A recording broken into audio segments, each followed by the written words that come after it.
This green faun, A to Z, contemporain, is parked in the shadow of the ruins looming overhead. It's seen better days. With a firm grip, you raise the pry bar, a glint of light catching on the tip. Call down the hammer of truth and justice. Release your secrets, lorry cabin.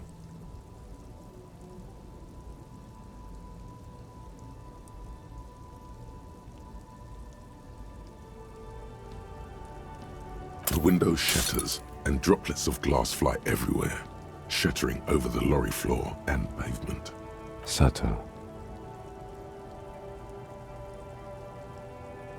The smell of cigarettes and perfume welcomes you. The cabin inside is plastered with old movie posters. Actresses smile from the walls. There's a radio transmitter in the front and a toolbox tucked under the driver's seat. Some tools lie scattered near the pedals. There's something odd about the passenger seat. The seating fabric has been pulled tight over the lower side of the seat where the toolbox should be.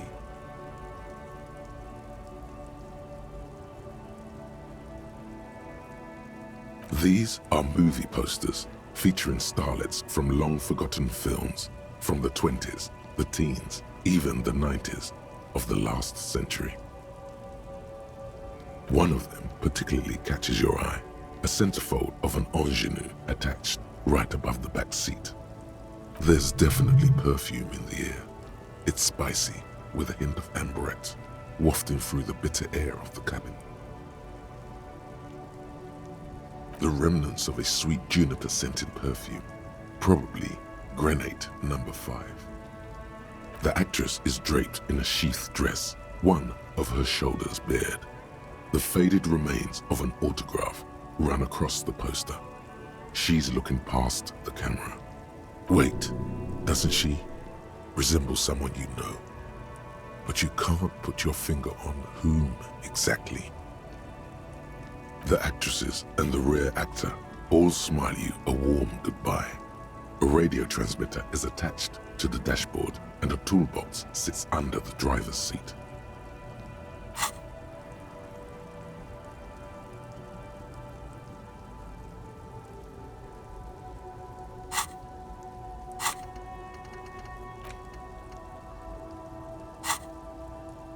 Looks like the frequency dial is absent.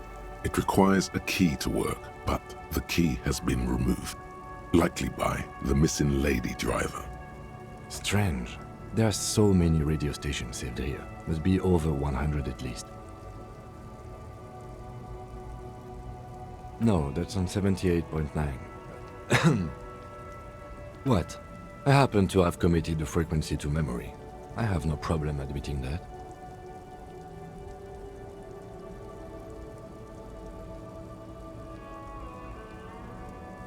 For contacting an entire fleet of lorrymen, for example. This is all shortwave, UW and UKV. Looks like we are dealing with an impressive organizational tool. The nerve center of a huge operation, with quite a range too.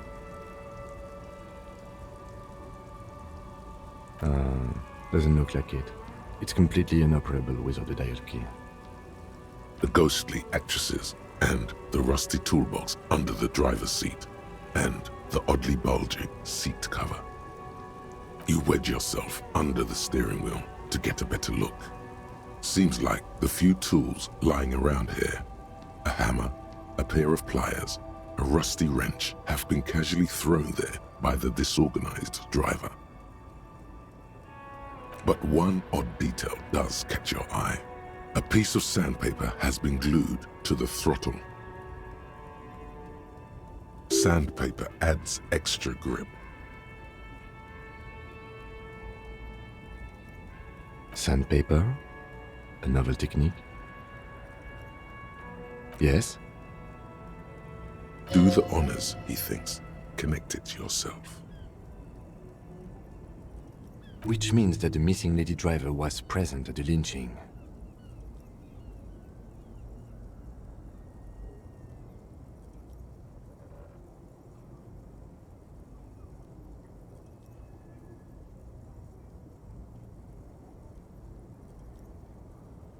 Yes, well... We've identified one of the footprints, but there are still 7 to go. The movie stars are still smiling from the walls. But there's something strange about the passenger seat. The radio transmitter sits on the center console, and the pull-out toolbox lies hidden under the driver's seat. Some tools lie scattered near the pedals. You wedge but one odd detail does catch your eye. Sandpaper. Sandpaper? Yes? Do the honors. Which means that the missing lady driver was present at the lynching. We've identified one of the footprints, but there are still 7 to go. The movie stars are still smiling. Voila! A stack of neatly folded papers has been stashed behind the seating fabric. You see 3 maps depicting a large metropolitan area. It's Revachol. Some of its routes and highways have been outlined with a pen. Bonne prise.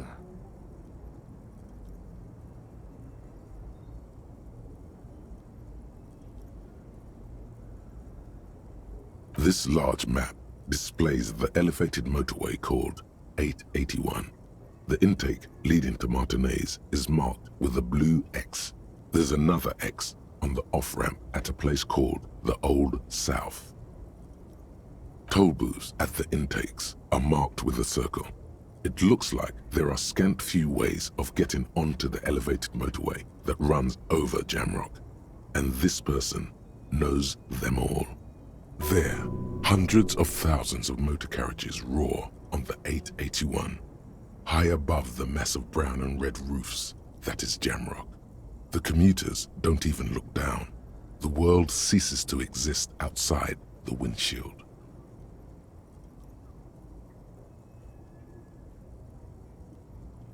To Couronne, through the middle-income neighborhoods there, by the river, and then to Stella Maris and La Delta for work, while the men and women of Jamrock scuttle to their fates below the road.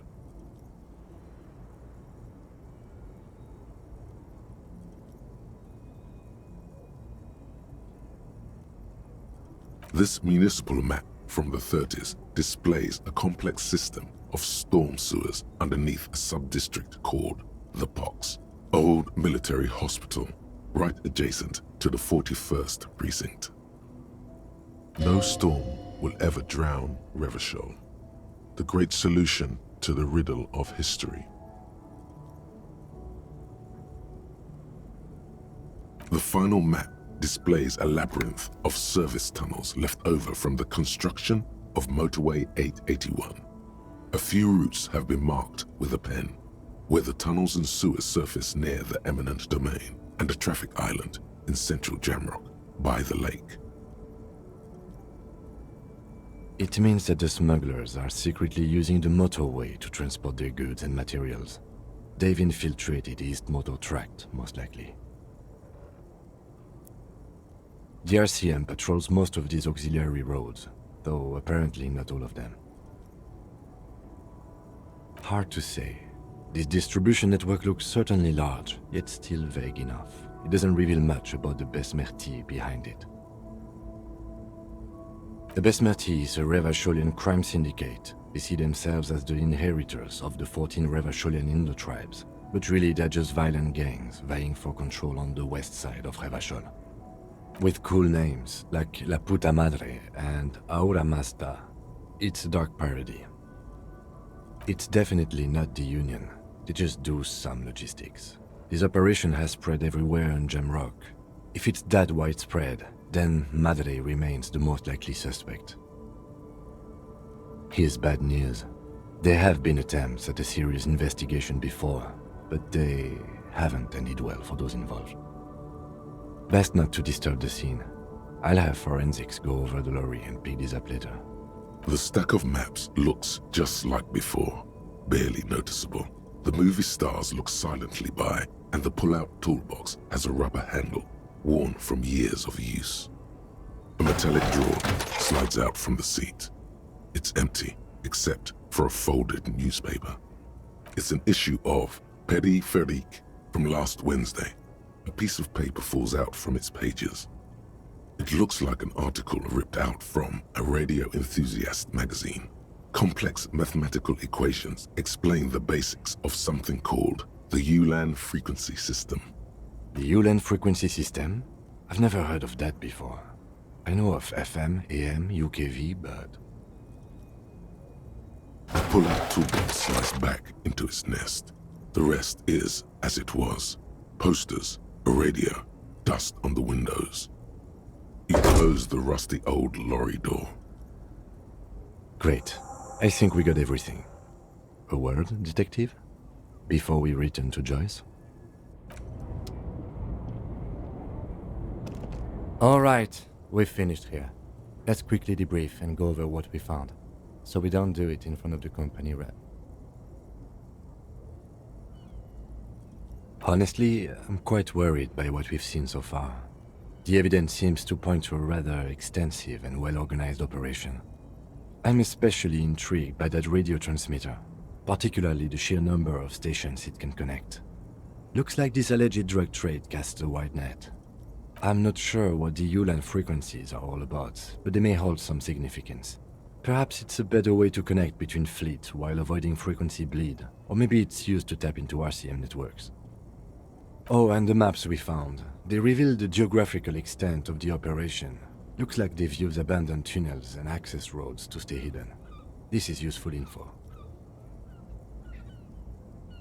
As elegant as they are, I don't think they are relevant to the drug trade. Don't be fooled. Desire always plays a role.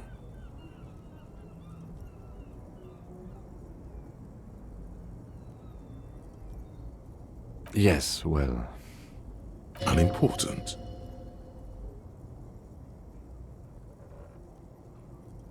We didn't find anything conclusive linking them to the smuggling operation. But somehow, I doubt that Evrard Clare would be oblivious to something like this happening right under his nose. My suggestion is, we use it against the Union in any way we can, to our own ends. It's a slippery hill, but we just might be able to pin them down, indirectly, down the road. We should return to the murder case, see what Joyce tells us about the lynching. When we are done for the day, I call my station and suggest our narcotics department look into it. There are more than enough grounds to start an official investigation, sometime later when we are done here. We do not want to get caught in that. The fact that one hasn't started already gives me pause, an investigation I mean. Especially if the Madrid grouping is involved, and I can't imagine they aren't. It's certainly worrisome. All the same, I don't like the idea of internal affairs descending on the matter. That won't help anyone either. Debrief over, after you.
You're back. Good. What can I help you with? Yes, my eyes on the harbor have sent word to that effect. What have you discovered? It doesn't really matter, and I do apologize for the surveillance. Wild Pines can't afford to be blind at a time like this.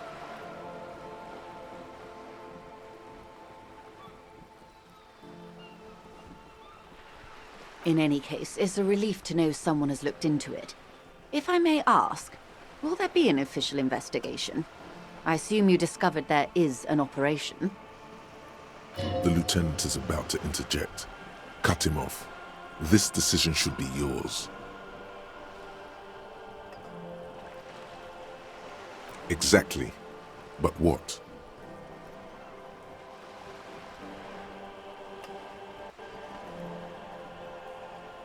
Okay. I thank you for sharing that much with me. My employer thanks you as well. In any case, you've held up your end of our arrangement. Now it's my turn. I wouldn't normally break protocol like this, but the situation demands it. If you don't solve this murder, I'm afraid we may have a bloodbath on our hands. The words bloodbath sound cold in her mouth. They taste of iron and strawberries. Yes. I'm afraid this strike may descend into a small-scale civil war, with possible consequences for all of Rivershoal West. Since you are sharing, ma'am, this is also the RCM's worst-case scenario. Then we're on the same page, as grim as it may be. I have an indirect role to play, I'm sad to say. My employer experienced a momentary lapse of faith in me. In that moment, they elected to deploy a private military contractor as an insurance measure. They called it my security detail. They were dispatched after I relayed the union's initial offer. Every worker... A member of the board. I tried to convince my employer it was simply a piece of rhetoric, or a joke. They did not appreciate the humor. Absolutely not. These mercenaries are muscle, pure and simple. They are meant to intimidate the Union into surrendering. Who are they, exactly? Crenell, an Oranese military company. As far as I know, 3 arrived in Martinez. They report to me sporadically, but they do not answer to me. To be frank, our relationship is deteriorating. They wear ceramic armor, have semi-automatic weapons, and years of combat experience. They also have trauma and stressor disorder, and no idea how to conduct themselves in an urban civilian environment. So, what happened? The story is, one of them, the Colonel, I don't know his real name, sexually assaulted a local woman while he was drunk and separated from his unit. This allowed some of the more militant Union members to subdue him. He was taken out behind the whirling in rags and lynched last Sunday night. Nothing. Mr. Clare refuses to let me into the harbor. I have not been able to discuss this matter with anyone there. The remaining 2 Crenell contractors carry out their orders, for now. It's a smokescreen. In secret, they are conducting an independent military tribunal into the lynching. Once this investigation is concluded, executions will follow. What is the nature of this so-called investigation? Whether to execute one, some, or all of the Union militants.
It is very far from disco. My only hope is that you provide a single, concrete suspect before the mercenaries indiscriminately pick theirs. Simply put,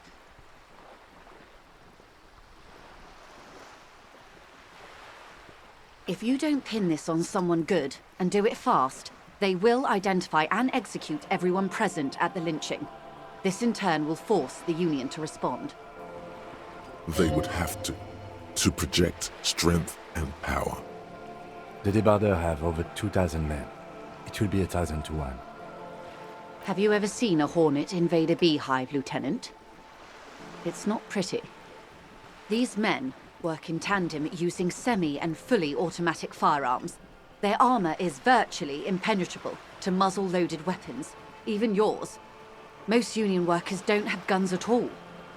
The muzzle loaders need to be reloaded after every 1 or 2 shots. The automatics every 1 or 2 minutes. As I said, a bloodbath.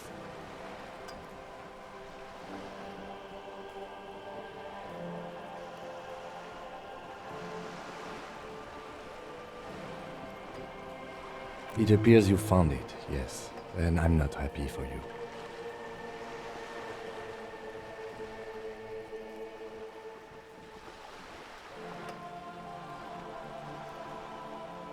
Too many things have already gone wrong. Nameless, badgeless detective of the citizens' militia. All we can do is keep that which is not from following suit. One single concrete suspect delivered into civil court, and I may be able to defuse this situation. Not much. Their public resume is relatively good, as far as private military contractors go. I believe they were once called Downwell. They boast a long list of clients: Saint-Baptiste, Welchman-Lorenz, Eintracht. A warning sign, however. The operations concerned all take place in third or fourth world countries. Guarding facilities, escort missions and such. Meaning they're used to operating in war zones. Yes. All the good conflict corridors, Supramundi, Yesut, the Seminese Islands, countries that don't have a good record reporting atrocious military conduct on their soil.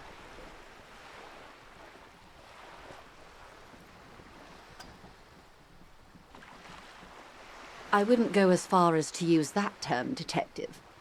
It's the expression she objects to. Yes. She picked a strange hill to die on. Strike. She's silent. What is the purpose of this, detective?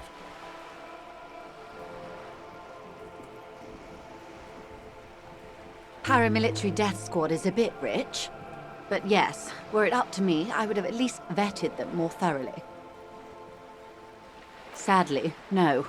Before this happened, I had little interest in them. Now that I do, I don't have the resources.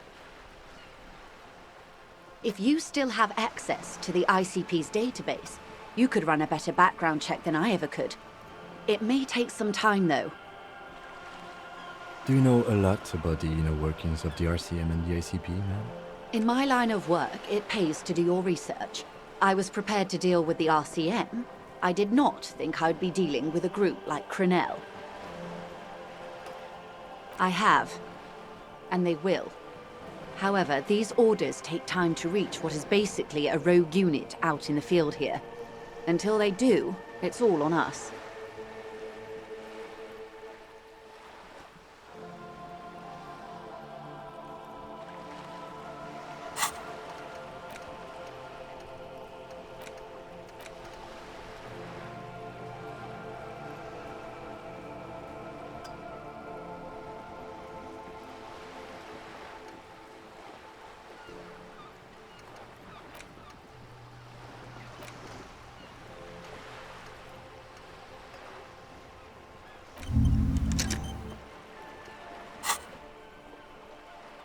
Or he didn't. This is information passed on to me from some teenagers loitering around the canal. I cannot testify by it. The remaining contractors. Their tribunal. It's what they believe. That the man was killed because he assaulted a local woman. I've asked around a bit. This seems to be the accepted story around Martinez. The lieutenant consults his notebook, his eyebrows knitted in concentration. Odd. We haven't heard any reports about an assault in connection with the lynching. Where did it take place? And when? Last Sunday night, at the Whirling in Rags, the hostel by the gates. Supposedly, the colonel was drunk, maybe on narcotics too. Either way, he's alleged to have sexually assaulted a woman. Sometime later, a group of dock workers got their hands on him. That's a good question, officer. I don't have the slightest idea. As I said, it's a rumor about a rumor. In any case, it's what the colonel's remaining colleagues believe. You meet her soon enough, you feel.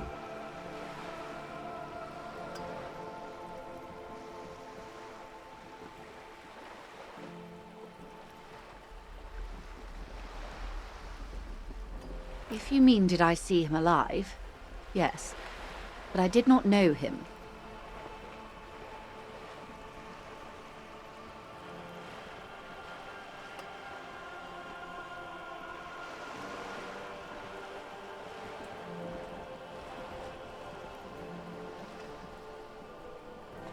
Lely, his service name, a nom de guerre most likely.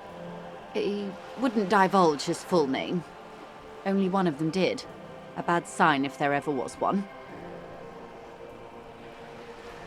One is a man, Corty, they call him, a nickname as well. The other a woman, Phyllis DePaul. Corty is the gunner, I believe. DePaul is a radio operator. What would you say was his eye color, the deceased's? She closes her eyes, trying to picture the man's face, then shakes her head.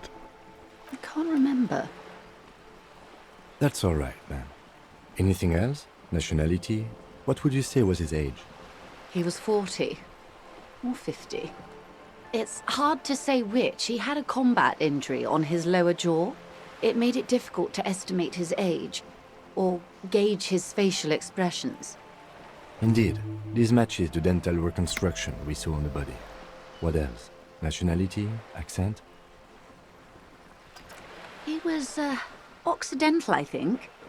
Light brown hair, a mixed accent, Oranese, or Messinian, maybe. His injury gave him an accent all his own. In a way, it was humanizing. He had to learn to speak through it, through the injury. That's all I know, I guess. I only met him once. They've gone to ground, as it were. I don't recommend seeking them out. For one, they're almost certainly armed to the teeth. They don't have the same respect for the Revachol citizens' militia as I do. To put it bluntly, they think you're vigilantes, ghetto savages. It will not be a fruitful meeting.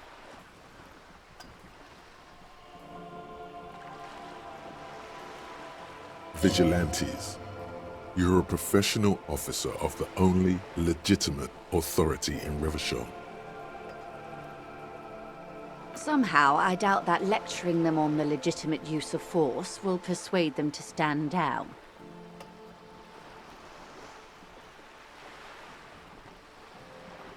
You're likely to run into them eventually. When that happens, I'll be in a better position to mediate if I don't appear involved. One is obviously the scab leader at the harbour gates. The one chanting the idiotic slogans. He's barely maintaining his disguise. The other has a vantage point in a building south of the roundabout.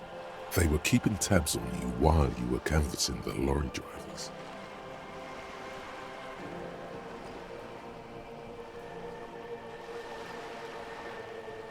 That may be so. I still hope you heed my advice.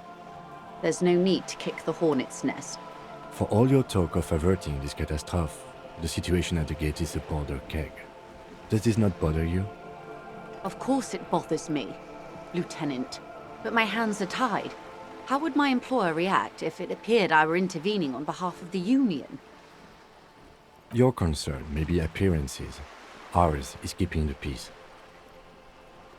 That would afford a good vantage point. In any case, it's practically inaccessible. Where is your radio for contacting them, if I may ask? Do you have an earpiece? Heavens no. I'm not an undercover agent. There's a short wave at the ship's wheel.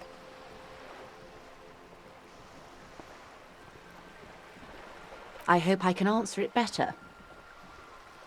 Until the executions start? Truthfully, I don't know. It depends on their progress identifying the members of the lynch mob, and their impatience. They don't report their progress to you? Not on this matter. I'm afraid they consider this a personal initiative. It's a matter of days, not weeks.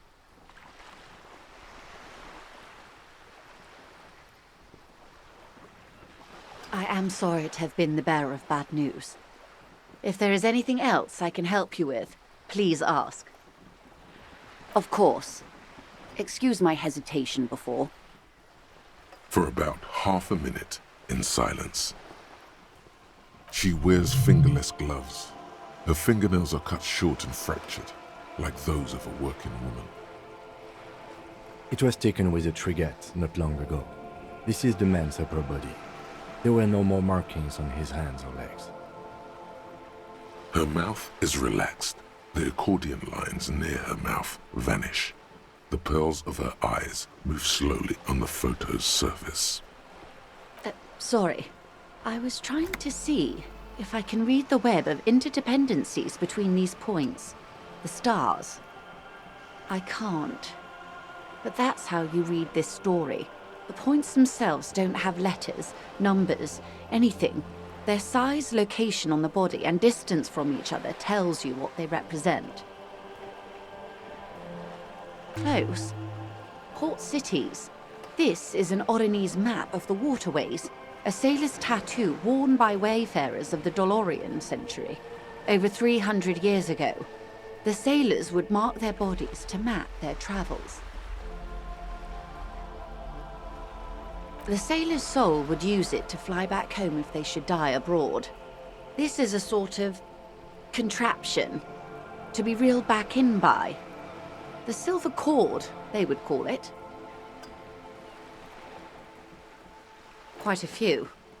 Vredefort, the Oronese capital, traditionally stands on the right shoulder.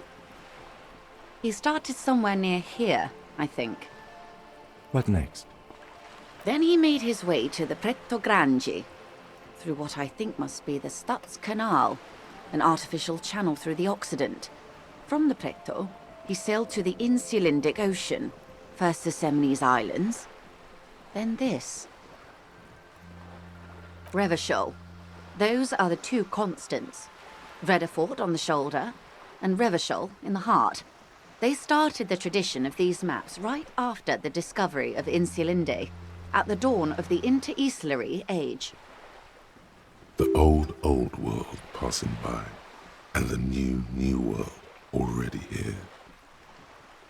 You said you can't read it. I can't. This man was no sailor, and these are no ports. I can understand geographic fragments, but not their meaning. In Martinez, looking into Krenel, he writes in one. Then the man puts down his pen and rubs his temples with both hands. Outside, there is a siren. Distant gunshots on the streets of the Jamrock Quarter. That makes sense to me. We have no more use for a map of the waterways, just like we don't need sailors the way we used to. This is what the custom would morph into on the Occident. Mercenary tattoos. For all the boys looking for adventure, a blood spatter on the seas. His platoon members? The other contractors. Though I do not suggest you go and show them that picture. This man was their friend and comrade.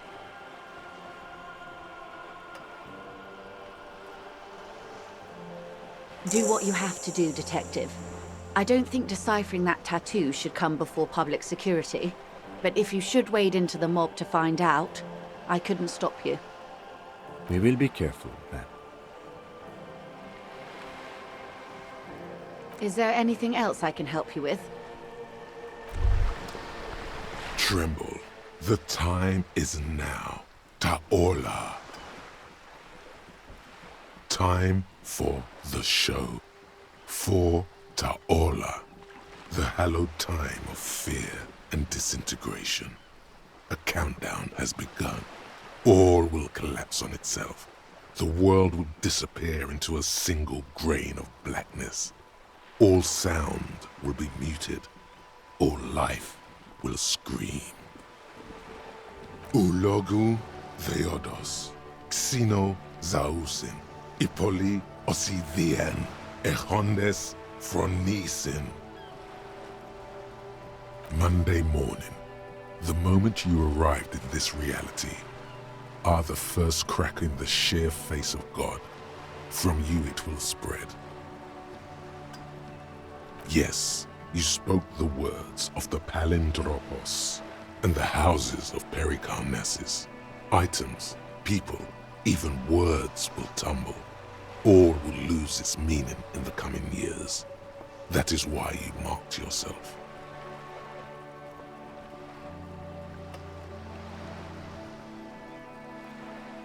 It's totally also a coping mechanism. So you should be. The world island crumbles at your feet, and in the far plain, Palindropos. The face of the woman fractures. There will be herd killing. We all become vapor. Jamais vu. Derealization. Jamais vu. The opposite of déjà vu. Not already seen, but never seen. Everything that should be familiar appears strange and new, like some half-forgotten day in your childhood. Only now. That's the feeling you've been having. And for who knows how long. You should go and ask Joyce Messier about this. What world are we in? This is a fundamental question.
You're back. Good. What can I help you with? More lessons in basic reality? My favorite part of the day. Go ahead, ask me anything. What is all of this? The scent, the sound, the air. What world? The only one, I suppose. The world of matter. And its pale antipode. The camera of her mind glides over the surface of the water. Great bodies of water. Forest-covered surfaces. Clusters of light where the cities lie. You've seen the montage. We all have. This world is enough. There is a term of endearment they coined for it, in the DeLorean century, when humanity was high on this world, discovering more and more of it, these archipelagos included. Elysium.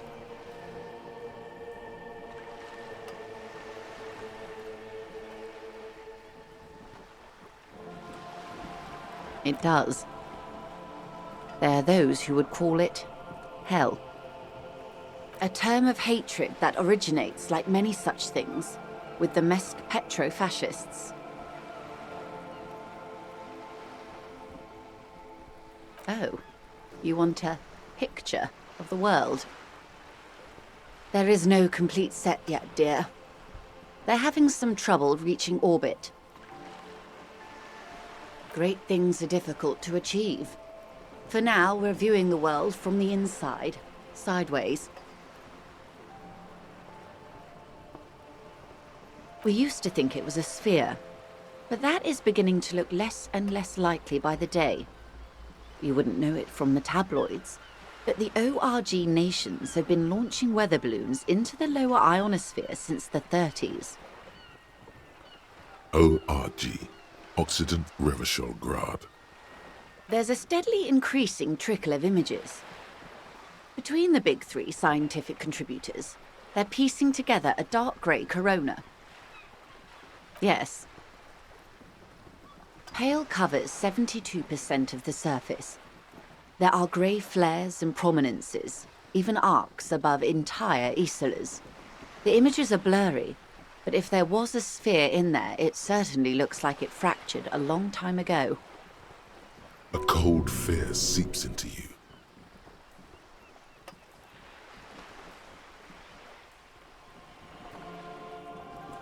You seem to be spooked. Please don't be. They say there is a rarefied envelope of matter surrounding the darkened disk of our planet. That is, if we are still living on a planet. Or, to speak more plainly, imagine vast swathes of land disrupted by nothingness.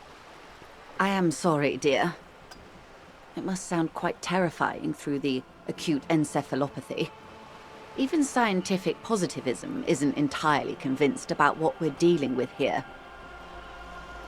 But this is one of the greatest questions of our time.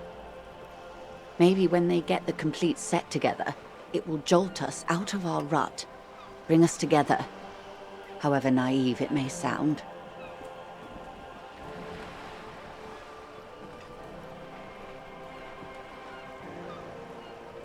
You have misimagined it. I don't have the power to convey to you the effect and geometry of the images that depict our world from below low orbit. It's like the crowning of the world. It's insane. Very disco. You'd love it. See? Everyone finds something worth holding on to in this world, however wasted its opportunities. Suddenly, you're conscious of yourself standing there, on whatever this all is. Your arms hang down by your sides. The lieutenant observes you both, silently. He adjusts his glasses. The Pale is not, technically speaking, part of reality. Yes. Also, I think we've had enough excitement for today. We do have a case to attend to. His voice is low, but firm. All she can say is, Of course, Lieutenant. Let's try something else.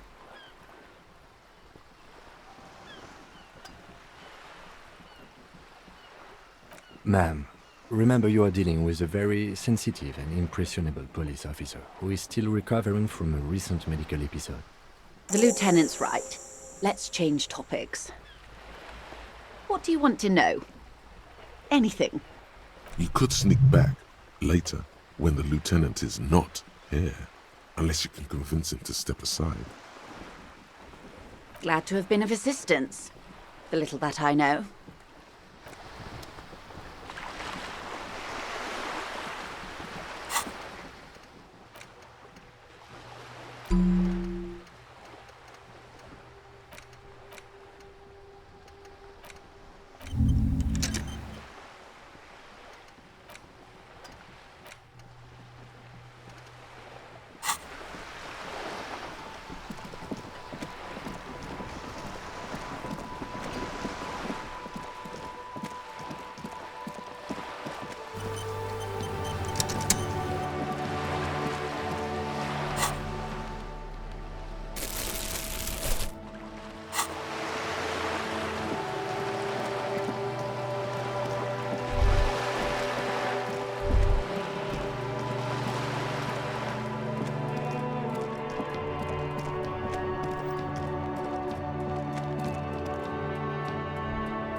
The bear's eyes are still glowing red.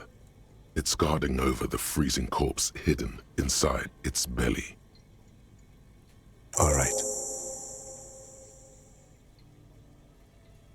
I will need a little help carrying him. You take the hands, I'll take the legs.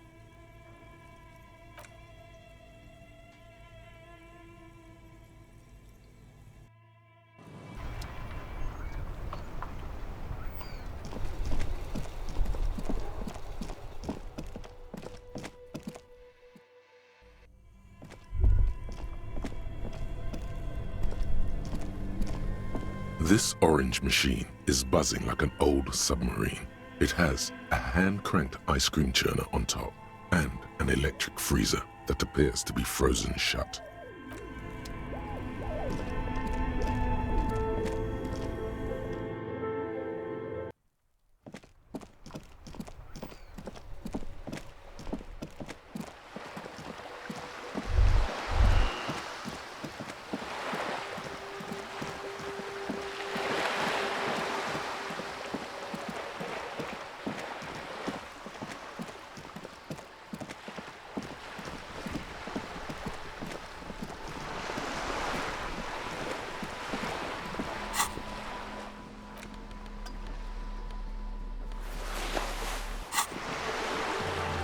You're back. Good. What can I help you with? More lessons in basic reality? My favorite part of the day. Go ahead, ask me anything. Are you sure you're sure? Your colleague seemed adamant. Okay. The Pale is the most dominant geological feature of the world, Detective. The separative tissue between the islas. It is the inter-islary mass. Isla is a Messinian word for a continent of matter, enveloped on all sides by the Pale. Also, isolation, or landmass. We used to believe there was only one. In the last 4 centuries, we have discovered 7. Windy, Seol, Samara, Ilmara, Grad, Katla, and this, Insulinde. An oceanic isla. It comprises mostly of water. Muindi is the largest, Katla the coldest, Insulinde the bluest. What can I say? Each is perishing and dear. Achromatic, odorless, featureless. The Pale is the enemy of matter and life.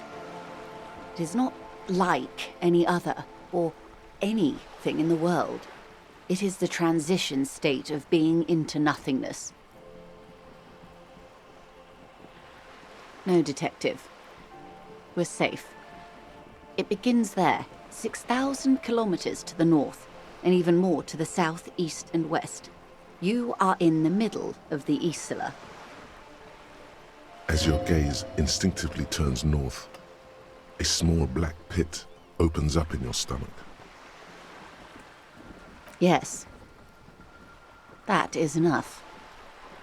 Many cities are built much closer. An uproar of matter, darling. Rising into the Pale. Rolling. Evaporating even. A great vision. The area of transition between the world and the Pale is called Porch Collapse. Imagine a grey coronal mist, cold vapor marked by spores of an opportunistic microorganism. A mold that's adapted to grow at the edge of the unrest. It's the most disco thing you will ever see. It's difficult to describe, or even measure. Something whose fundamental property is the suspension of properties. Physical, epistemological, linguistic. The further into Pale you travel, the steeper the degree of suspension, right down to the mathematical. Numbers stop working. No one has yet passed the number barrier. It may be impossible.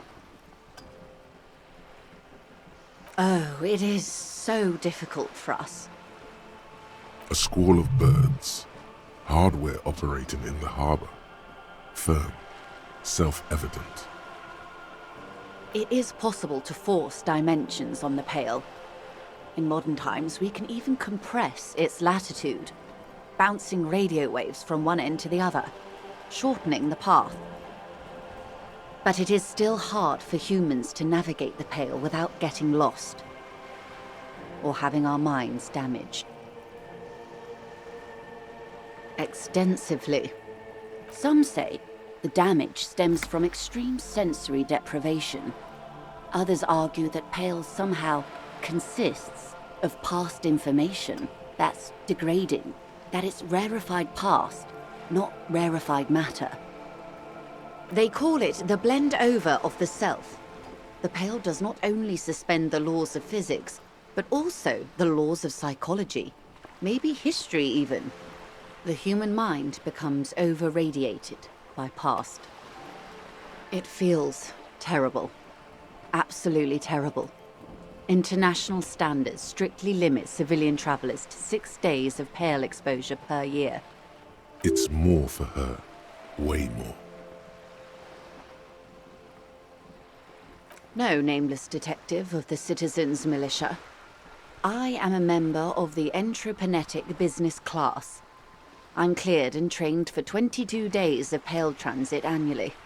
Perhaps that explains her strange pining after the revolution. Some degraded early memories. Someone else you've met may have been exposed as well. The strange grey-haired woman in her lorry. Yes, carried in the hulls of airships. It's a horrific job. Automation will abolish it soon. You should ask the Pale driver about this. See what she says. That poor woman must have stories to tell, like you wouldn't imagine. Up to my gills, officer.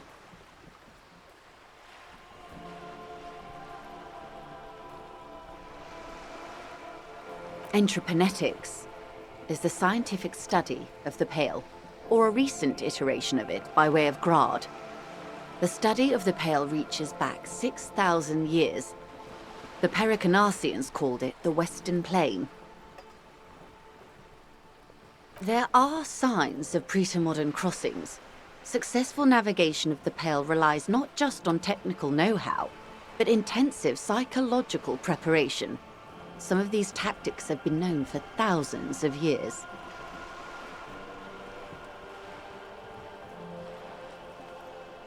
Nothing. We remain powerless before the Pale.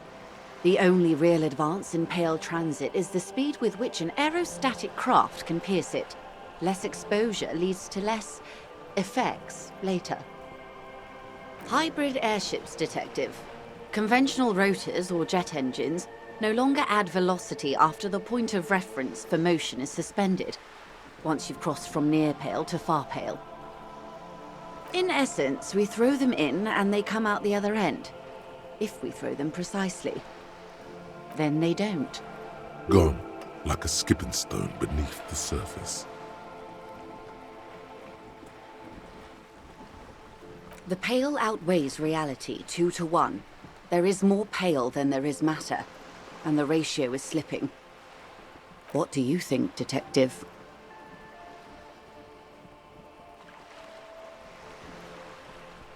Precisely. One of the few measurable effects of the Pale is that it is expanding at an unknown rate. An intuitive conclusion of that development is that one day the Pale will cover everything. But this sort of talk is mostly left to extremists. Most people, and indeed most private and government sector organizations, entire civilizations and religions even, find handy ways to ignore or downplay that knowledge. I suggest you do the same. Off we go. You see the hanged man's mouth open. One and all. They say Pale is death, but for the universe. Why should we just leave, and the world get left behind? Yes, sweet reality.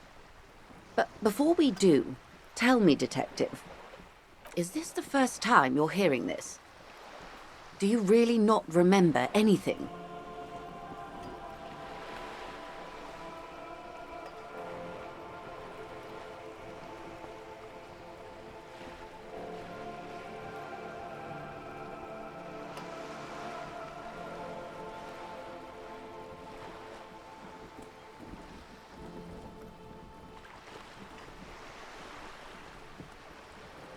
Then tell me, what do you think of the Pale?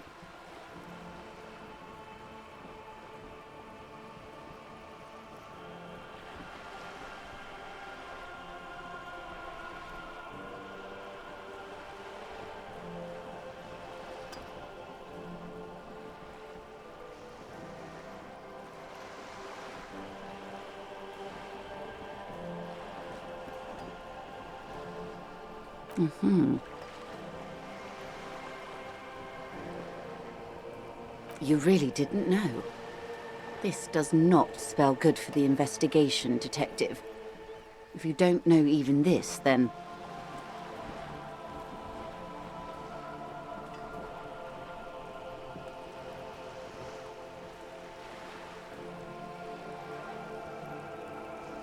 I hope so. I truly do. If I may suggest, hold on to your colleague, Kitsuragi. I ran a check on him and he is very competent. In the meanwhile... Some of that assurance is meant for herself, as much as it's meant for you. She must have a lot on the line here. You have me. I will assist you in any way I can, even if we have to do it one basic term at a time. Glad to have been of assistance. The little that I know. Anything else?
The bear's eyes are still glowing red, watching over all the ice cream wrappers hidden inside its belly.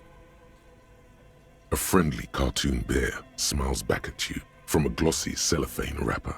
It looks nothing like the fridge, or the decomposing body in it. The paper still smells of vanilla and chocolate. Even under this stench, you can feel it.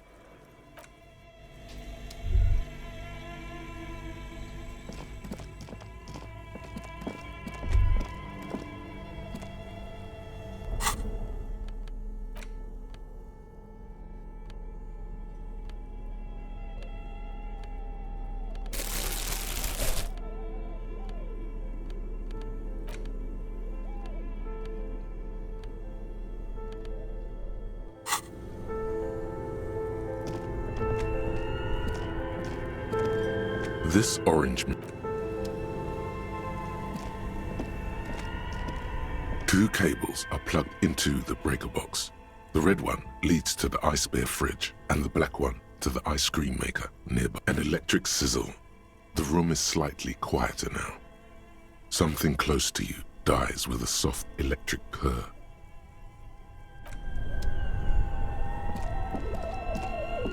This orange machine is dead still.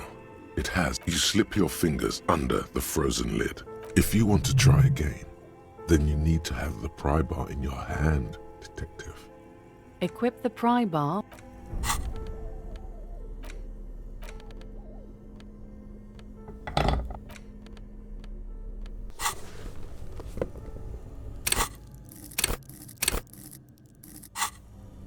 This orange machine is dead still.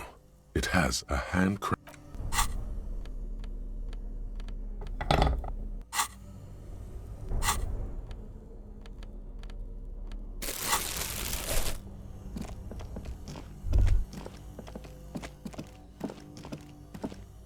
bear's eyes are dead and empty. A friendly cop. The paper still.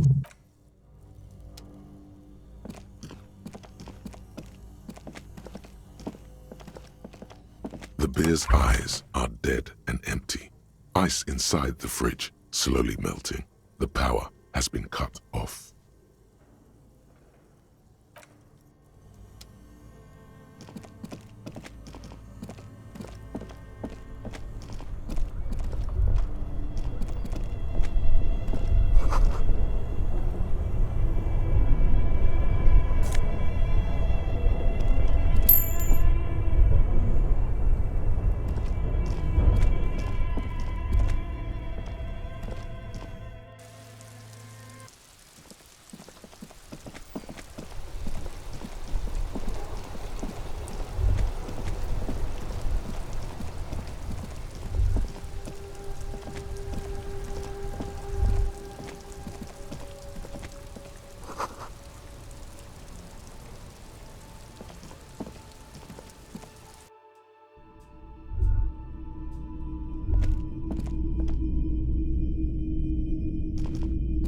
Officer, the flashlight, please.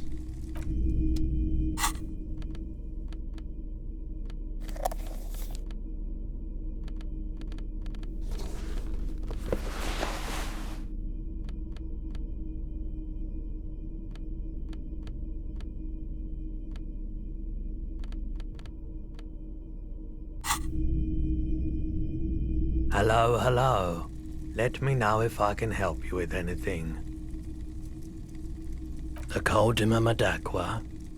Sorry, I would never have guessed that you were that interested in ultrasonic sounds. Or birds for that matter.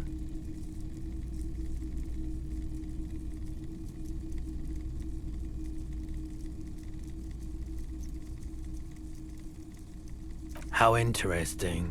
Well, it's been a long while since I've gone hunting for the Coldima Madakwa. Once knew a group of young musicians who decided they didn't want to play music anymore and started looking for all kinds of interesting sounds instead. This was before, you know, lost touch with them after all of that. Cool or not, one of them was obsessed with recording the Coldima Madakwa, and he was one of those passionate people who know a lot about all kinds of strange things, so he got the rest of us to join in his search. We thought we did. We got together all these recordings of unusual sound patterns, compared them, cut them up and combined them into the Symphonia Coldima Madakwa. That really wasn't the point. After the Symphonia, we moved on to the sounds of office supplies or something like that, and I doubt any of us would have been any good at pushing papers. Unfortunately, I don't have any recordings from my old life. None at all, but I do have a tape with some ultrasonic sounds that might be what you're looking for.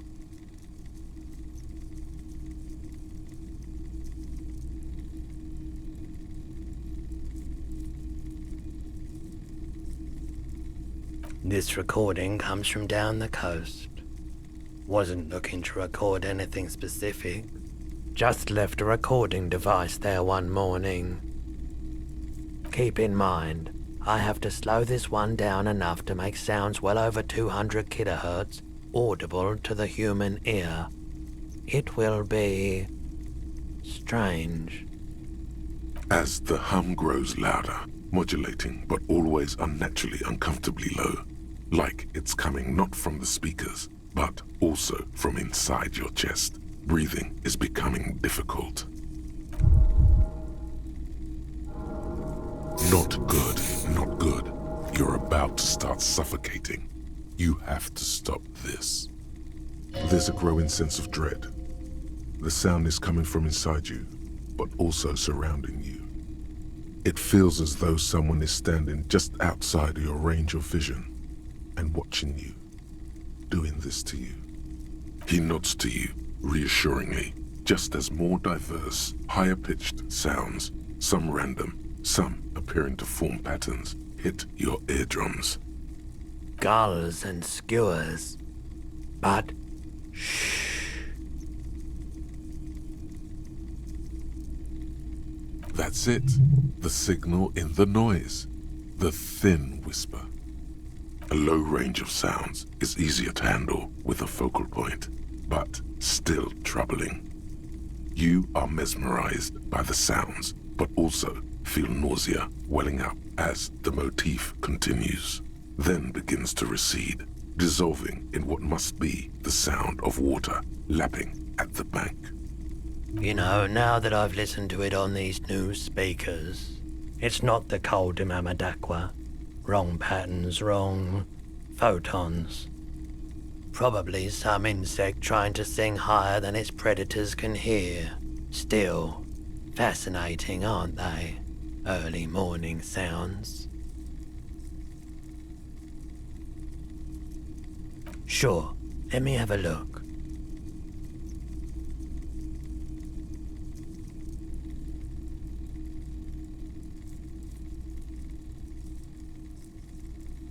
Anything else you're thinking of selling?